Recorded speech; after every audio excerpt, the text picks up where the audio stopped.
তীব্র পানির কষ্টে দুর্বিষহ হয়ে উঠেছে রাজধানীর অনেক এলাকার মানুষের জীবন। অবস্থা এমন দাঁড়িয়েছে যে কোথাও কোথাও গেল ৮-১০ দিনেও পানি আসছে না। ফলে স্বাভাবিকভাবেই রোজার সময় বেশ মানবেতর জীবনযাপন করছেন সেই সব এলাকার লোকজন।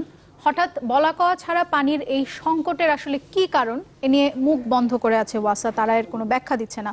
এ নিয়ে শফিকুল ইসলাম সবুজ একটি রিপোর্ট করেছেন, ছবি তুলেছেন সুকান্ত সরকার। এই হাহাকার পানির জন্য হবেই বা না কেন, পানির অপর নাম তো জীবন। সেই জীবন বাঁচানোর চেষ্টায় রাজধানীর মীর হাজিরবাগে মানুষের এই প্রতিযোগিতা। গৃহস্থালির কাজ তো পরের কথা, বাঁচার জন্য, জীবনে বাঁচার জন্য যে পানির প্রয়োজন সেই পানিটা আমরা পাচ্ছি না ভাইয়া।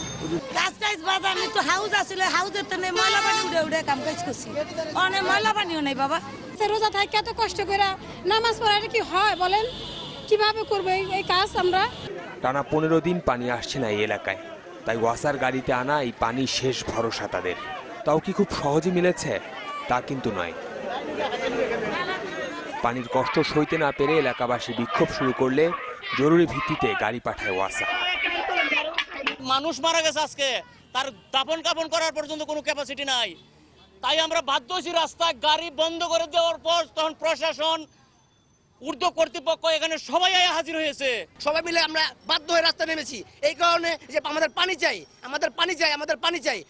স্থানীয়দের অভিযোগ, পানির সংকট নিয়ে রাত পর্যন্ত কেউ খোঁজ নেয়নি তাদের। আমরা এখন এমন এক জটিল সমস্যা আছি যে সমস্যা ভাষায় প্রকাশ করা যায় না। মরুভূমিতে গেলে যেমন লাগে ঠিক তেমনই অবস্থা আমাদের 3 দিন। আমরা উজু করতে পারি ঠিক মতো, নামাজও পড়তে না, পোলাপান্তা গোসল করতে পারে না। পানির এই সংকট শুধু রাজধানীর যাত্রাবাড়ির এই অঞ্চলে নয়, শহরের কোথাও না কোথাও রোজার আগ থেকে চলছে মানুষের এই দুর্ভোগ। এ যেমন রাজধানীর মোহাম্মদপুরের শেখের টেক এলাকা, এখানকার বেশিরভাগ সড়কে পানির দেখা নেই বললেই চলে। যাও আসে তাও দুর্গন্ধে ভরা।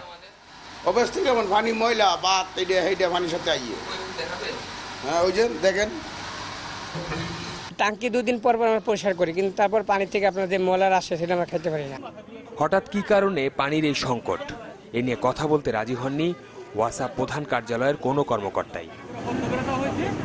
কষ্টের সব মাত্রা ছাড়িয়ে গেছে রাজধানীর বিভিন্ন অঞ্চলের মানুষের পানির অভাবের কারণে। একদিন না, 2 দিন না, টানা 8-10 দিন ধরে রাজধানীর বিভিন্ন অঞ্চলের মানুষের এই পানির কষ্ট চলছে।